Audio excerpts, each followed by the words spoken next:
suite, bien sûr, nous allons retrouver notre reporter préféré, Héloïse, qui est déjà sur le terrain. Bonjour Héloïse, comment ça va? Bonjour Héloïse. Dites-moi, vous n'êtes pas au Sénégal, là? Parce que je crois qu'on va parler d'une association voilà, qui officie au Sénégal.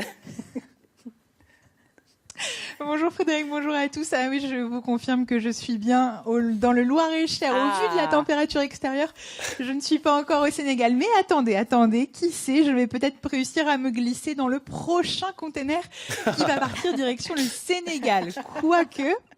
Quoique, vous allez voir que, vu tout le matériel qui m'entoure aujourd'hui, c'est pas sûr que j'arrive à me frayer une petite place. Alors, vous l'avez dit, on va parler d'une très belle association aujourd'hui qui s'appelle Horizon Sahel. Et derrière cette association, en fait, il y a un homme, il y a 19 ans, qui a fait un voyage là-bas et qui a découvert un petit peu l'état des hôpitaux, des dispensaires là-bas et qui s'est dit, il y a quelque chose à faire.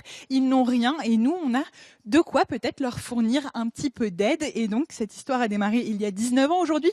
Vous le voyez, il y a un hangar immense. Il y a une centaine de bénévoles. Il y a une trentaine de membres extrêmement actifs. Et qu'est-ce qu'ils font? Eh bien, regardez, ils collectent tout ce matériel dans nos hôpitaux, dans des services d'aide à domicile. Et qu'est-ce qu'ils font? Eh bien, ils réparent tout ça et ils envoient ça au Sénégal. Alors, ça veut dire quoi? Ça veut dire qu'ici, eh bien, on ne jette plus tout ce matériel-là. Il est réutilisé. Et ça veut dire quoi? Eh bien, ça veut dire qu'on aide le Sénégal à se développer. Et je vous l'ai dit, les besoins sont immenses là-bas. Mais vous allez voir ici, il y a une équipe qui est surmotivés. Ils sont une trentaine avec moi aujourd'hui et on va passer d'atelier en atelier pour vous faire découvrir la puissance et la grande renommée de cette association. Eh bien, merci beaucoup, Héloïse. On est ravis de mettre cette association Horizon Sahel en avant. Et puis, méfiez-vous parce qu'on a demandé à l'équipe de fermer à clé. Donc, vous ne sortirez pas de ce hangar. C'est impossible. Vous restez avec nous. Vous restez dans le conteneur. Cette émission, oui, c'est ça. À tout à l'heure, ma chère Héloïse. Héloïse, eh oui, on est déjà de retour. On vous lâche plus. Oui, il n'y a pas de problème. Si vous saviez, ça fourmille partout autour de moi. On a tellement de choses à vous montrer. Je voulais vous montrer d'abord Daniel, celui à qui on doit Horizon Sahel, parce que c'est vous qui l'avez démarré cette association il y a 19 ans. Tout à fait, 19 tout ans. Seul comme un grand. Et aujourd'hui, vous êtes tous ensemble pour faire avancer cette association. Je trouve ça fabuleux. Vous me disiez à quel point vous étiez fiers d'être avec nous. Et moi, je suis extrêmement fière d'être avec vous aussi. Ça démarre comment et pourquoi? C'est tout bête, c'est tout simple, un voyage au Sénégal. Ouais. Nous les hospitaliers, parce que j'étais ingénieur dans les hôpitaux, on rentre dans les hôpitaux, on va voir. Et là, wow, plein la figure, rien ne marche, tout est en panne et c'est catastrophique. Et en même temps, je savais qu'en France, on avait les greniers à cette époque-là qui étaient pleins de matériel. On changeait tous les 5 ans et là je me suis dit dans ma tête, comment je fais? Comment je fais pour emmener tout ça là-bas? Et c'est la genèse de la réflexion que j'ai eue. Et qui, dans ma première mission, c'était un petit sac en plastique.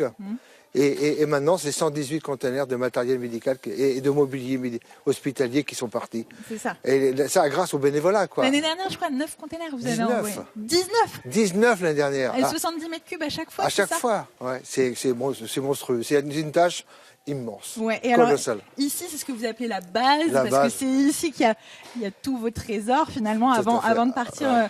Je veux juste qu'on dise un mot. Comment elle fonctionne aujourd'hui, cette association? Grâce à quoi? Alors, c'est très, très particulier. Ouais. En fait, Horizon Sahel a un modèle financier que personne n'a, dans la mesure où le financement arrive du Sénégal. D'accord. Mais pourquoi du Sénégal? C'est qu'en fait, quand j'ai démarré, je n'avais pas un rond. Et finalement, je me suis dit, mais comment je vais faire? J'ai tout ce matos et je ne sais pas comment l'envoyer, je n'ai pas les moyens. Et donc, je suis allé à Dakar et j'ai expliqué aux gens du ministère de la Santé, aux médecins, en disant, voilà, moi j'ai du matériel, je peux vous l'envoyer, mais participez au transport. D'accord.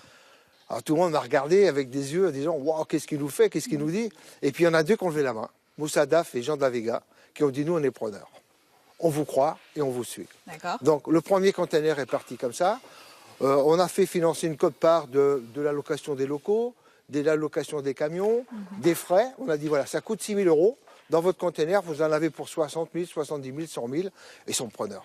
Et donc, avec ces 6 000 € là, j'ai financé le second. D'accord. Et tout doucement, c'est parti comme ça. Tout ça s'est enchaîné. Vous me disiez quand même que c'est rare des associations comme vous. Vous êtes 2 en France, agréés ministère de la Santé, à faire ça? Alors, c'est agréé par les éco-organismes. D'accord. Donc, c'est Valdelia et Rossilum. On est 2 associations Horizon Sahel et AIMA en Béarn. Et alors ça veut dire quoi? Ça veut dire que parce que tout ce matériel-là ne va pas à la poubelle, parce qu'on le réemploie, parce qu'on le revalorise, voilà. Et ben on vous on récompense de ça. Voilà, on dit récompense du travail que les amis sont en train de faire. Et on reçoit 140 € de la tonne pour chaque mètre cube, chaque tonne envoyée. D'accord. Voilà. Et dans un conteneur, on en met à peu près 15 tonnes. D'accord. Voilà. Alors là, Daniel, vous êtes à l'œuvre. Alors là, c'est toute la partie lit. Bonjour, Daniel. Vous êtes en train de faire quoi? C'est l'équipe lit. Donc actuellement, vous voyez le matériel qui est arrivé déchargé des camions en vrac.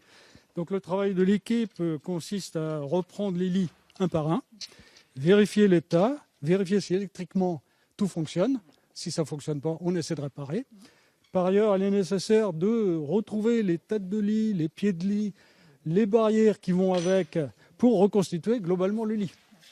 Bon, une fois le lit reconstitué, il faut le configurer pour qu'il puisse être stocké, qu'on puisse assez facilement, ou moins difficilement si c'est possible, les stocker, les déplacer. Donc, une fois le lit prêt... Ça part là-bas. Tout ceci est... la zone des lits qui ont été préparés. Donc, ils sont prêts à partir. Alors physiquement, c'est...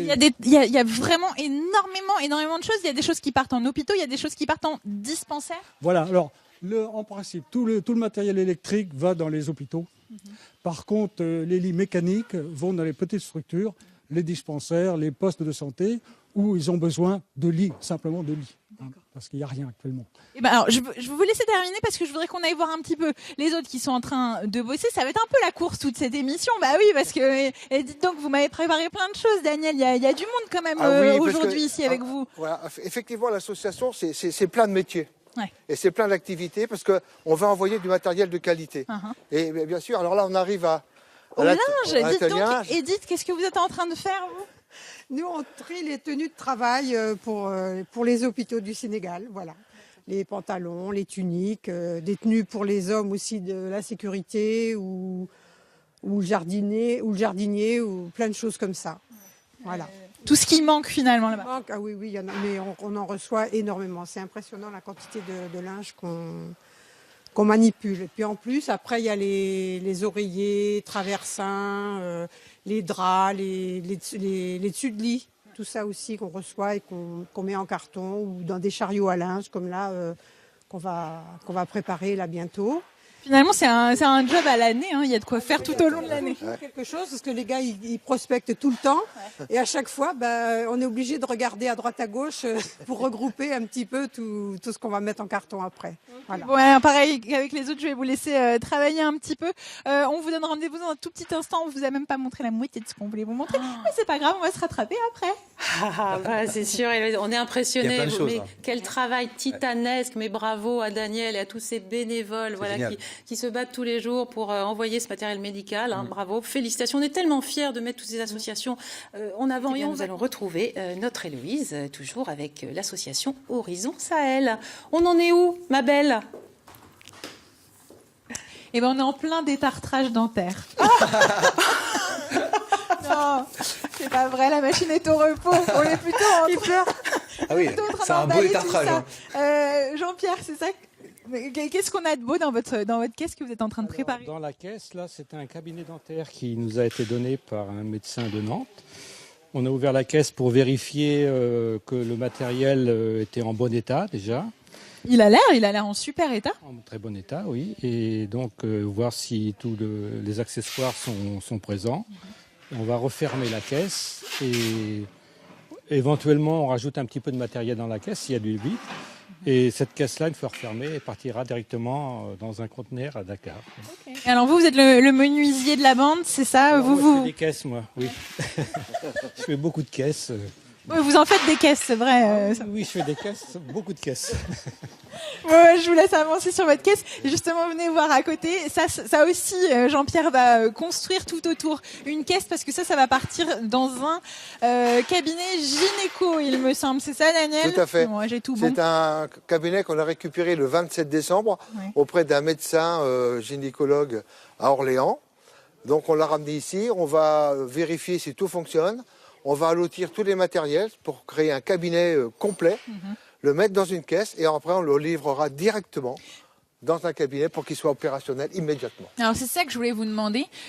Tout ce que vous envoyez répond à un besoin exprimé. Vous n'envoyez pas comme ça. Voilà. Il y a tel hôpital, vous travaillez avec 24 hôpitaux, oui, il me semble, tout à fait. Qui vous dit, nous, il nous manque vraiment du matériel dentaire, nous, il va nous manquer vraiment des draps, et à chaque fois, vous dites, attends, j'ai ce qu'il faut, voilà. Je t'envoie ça. Alors en fait, souvent, c'est l'hôpital qui nous propose d'équiper un service entier dans le cadre du projet de service, projet d'établissement, validé par le conseil d'administration et la commission médicale.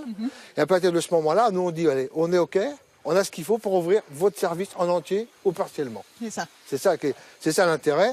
Et là, notamment, on a Bernard qui est en train de préparer des... Bernard, spécialiste table d'opération.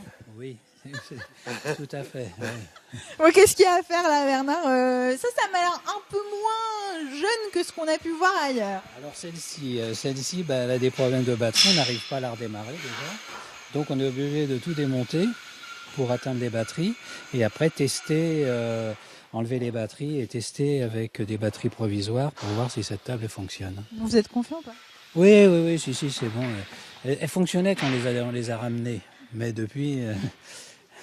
Ouais, elles attendent un petit peu de chaleur du Sénégal pour se remettre à marcher. Oui, exactement, oui. Voilà. Ouais, je vous laisse bosser, on continue d'avancer et on a d'autres personnes qui nous attendent.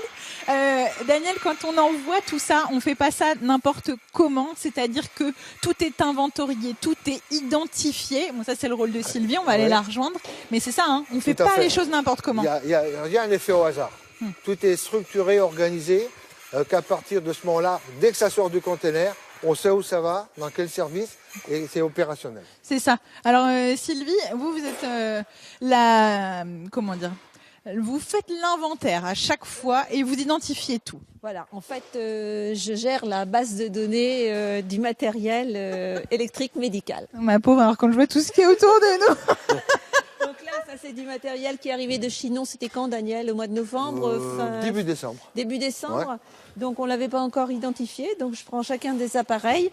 J'ai de la chance parce que l'hôpital de Chinon qui nous l'avait donné avait déjà fourni la liste du matériel. Il y en a qui vous aident un peu.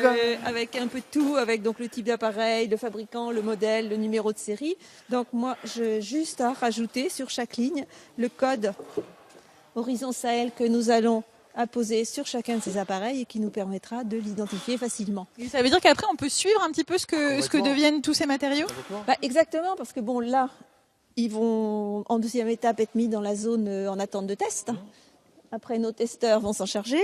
Les matériels qui sont déclarés fonctionnels, dans ma base de données, je vais indiquer le numéro du rapport d'essai correspondant et puis ils seront mis dans la zone prête à partir. C'est ça.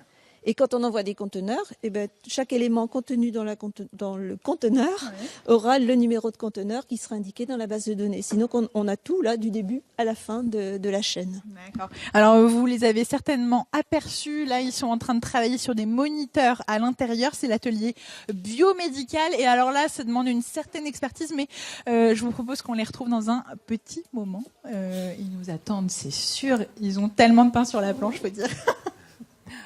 Avec grand plaisir, Héloïse. Quelle organisation incroyable. On aurait bien besoin. Ouais, vraiment. Continuez comme ça. On vous retrouve bien sûr pour la suite des aventures de cette association. On va aller retrouver notre pétaradante Héloïse, qui se trouve donc avec l'association Horizon Sahel. Dites-moi, Héloïse, votre carburant à vous, c'est quoi, ma belle? Vitamine C, je pense. Ouais, je vais pas vous surprendre en vous disant que c'est le rire et le sourire. Bah oui, parce que j'essaye de l'avoir tous les jours et je vous assure que ça fait avancer. Pas vrai? Si. C'est génial, ça m'étonne pas, bravo. Ouais, et là, j'ai plein de dames qui ont le sourire avec moi. Pourquoi? Parce que elles trient du manuel scolaire. Alors, je suis pas sûre que ce soit ça qui donne le sourire. Par contre, ce qui doit donner le sourire, c'est quand vous allez là-bas au Sénégal et que vous le distribuez dans les écoles. Pas vrai?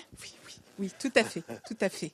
On a un plaisir à les mettre en carton, à les trier, parce qu'on sait où on va les déposer et à qui on va les donner. Mais on est d'accord que normalement, Horizon Sahel, c'est du matériel médical. Qu'est-ce qu'ils font tous ces manuels scolaires? Chère madame, et scolaire. Je suis vice-présidente chargée du volet scolaire. C'est la deuxième partie, après le médical, qui effectivement tient la première place dans l'association. Alors, mon petit doigt m'a dit qu'a priori, vous vous êtes mis au manuel scolaire parce que vous vous êtes rendu compte qu'il restait de la place dans les containers et qu'il fallait caler le matériel avec quelque chose et vous vous êtes dit, des bouquins ? Un petit peu comme ça. En fait, ça a double action. Ça bloque le matériel fragile, effectivement. Et là, je soupçonne le président de l'avoir dit. Et vous soupçonnez bien. Ça arrange bien les écoles qui viennent chercher les colis. C'est calibré. Ils sont quasiment tous pareils, puisqu'on a un magasin primeur à Vendôme où on met les colis de patates, on dit, voilà. Et c'est calibré, donc les gens viennent chercher leurs colis qui sont étiquetés parce qu'ils sont affectés à des écoles bien spécifiques qui ont fait la demande. Et qui vous donne tous ces livres ? Alors, les écoles, bien évidemment, puisqu'il y a du vide fait régulièrement. Les collèges, enfin quand je dis les écoles, c'est de la primaire au lycée maintenant. Les enseignants, puisqu'ils ont chaque année des spécimens où ils choisissent, donc ils en ont 10 pour en choisir un. Les particuliers et les bibliothèques, puisque chaque année, quasiment toutes les bibliothèques des environs, mais de France, font du désherbage. C'est le mot consacré. Désherbage, j'adore, on passe du détartrage au désherbage, c'est pas mal. Merci Maïté, je vous laisse travailler.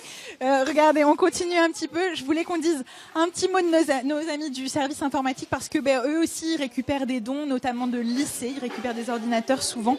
Avec 2 ordis, ils n'en font qu'un et ça part à l'hôpital, ça part aussi dans des écoles. En fait, il y a vraiment plein de choses qui se font avec le réemploi. Allez hop, on est en train de continuer notre petit chemin.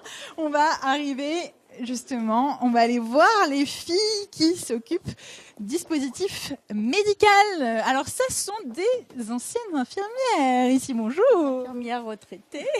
Bonjour. Alors, c'est quoi votre mission ici ? Vous en avez des cartons ici autour de vous.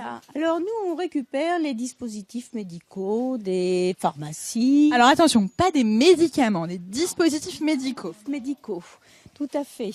Donc ça comprend les compresses, les pansements, les attelles, des instruments, des lunettes, voilà, tout ce que nous donnent les pharmacies, les pharmacies, les espaces médicaux.